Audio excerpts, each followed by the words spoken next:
It could surpass $1 trillion by the end of the year as more consumers rely on their credit cards because of inflation. Here to talk about some of what that entails, the consequences, is financial analyst Ernie Burns with Burns Estate Planning and Wealth Advisors. Thank you. Good morning. So I know it's a concern because people aren't able to save as much, and more and more people are turning to the credit card to pay off basically expenses, to create their lifestyle so it won't change. Inflation has impacted everybody highly, and they're basically turning towards the credit cards more and more. TransUnion came out with a number last week that credit card debt now is $866 billion compared to this time last year, 20% up. They think by the end of the year it will surpass $1 trillion at the end of the Christmas season. And this, your whole point here is this affects people's net worth. It does affect the net worth because what happens is people used to basically live it in their lifestyle. So they put more and more on their credit card. And in reality, what that's going to do is hurt them down the road when they're trying to buy a car or a house. And I mean, it's not always a conscious decision, too. It's, okay, let me pay for that with the credit card, and then you don't pay it off as aggressively, perhaps, as you think you were able to do in the past. So, I mean, what advice would you have for people who are struggling with this issue?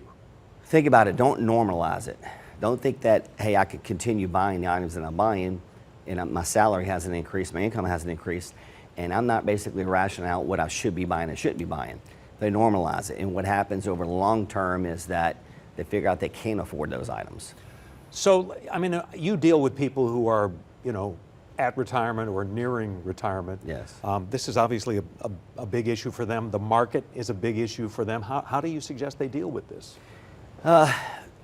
Don't invest the same way as you always have. Inflation is impacting everyone today, so if it's impacting everyone, when you're in retirement, if you're investing the same way as you always have, you're still going to have those roller coaster rides in the market.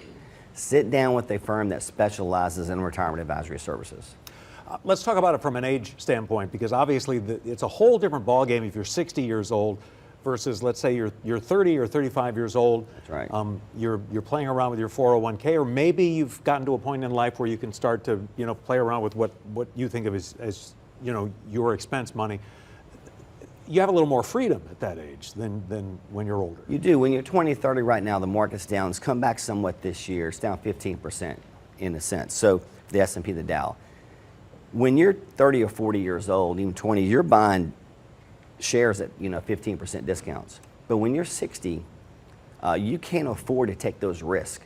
So you have to cut back on some of the risk. You can't invest the same way as you always have. So, and really, it's not so much the age, I guess, as how many years do you think you are from retirement? If you're 58 years old, but you don't plan to retire for 12 years, that's a whole lot different than somebody who's 58 and wants to retire in 4 years? That's right, in the way you invest. So if you're not retiring for another 5 years, keep investing. You're fine. But if you're retiring within the next 5 years, plus, like 1 to 2 years you're retiring, you got to really cut back on risk, because you're about to tell your boss, never pay me another paycheck. You're never going to have any income coming in. That's a big difference in your lifestyle. Okay, Ernie, if you put it that way. All right, Ernie Burns, thanks as always. Thank you. All right, 8:48.